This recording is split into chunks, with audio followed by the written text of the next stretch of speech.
Достар, қайырлы күн, менің арнама қош келдіңіздер. Бүгін таңғы асқа дәмі керемет болатын сұлыдан ботқа дайындаймыз. Мен үнемі осындай 20 минут пісетін сұлыны аламын. Ботқаны пісірмес бұрын ең алдымен оны салқын ағын суға жуып алуымыз керек.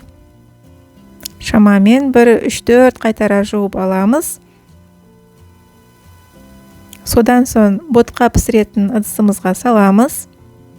Үстінен шамамен 600 мл су құйып, отты жағып, 10 минуттай қайнатамыз. Сол 10 минуттың арасында 3-4 рет араластырып тұруымыз керек. Себебі асты жабысып қалуы мүмкін. Егер суыңыз қатты сарқылып кететін болса, онда тағы да кішкене су құйылған жөн.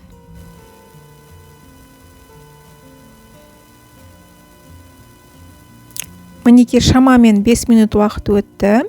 Енді тағы да 5 минуттай қайнатамыз. 10 минут уақыт өтті. Суды өзіне толығымен сіңіріп алды. Енді ысқылтым 500 мл сүт құямыз.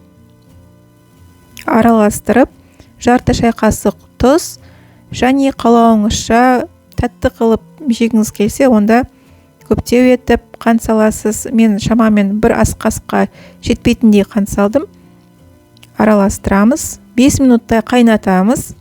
Содан соң газды өшіріп, қақпағын жауып, 5 минуттай ботқаны біз демалдырамыз. Шамамен 5 минут уақыт өтті. Сұлы ботқа дайын болды.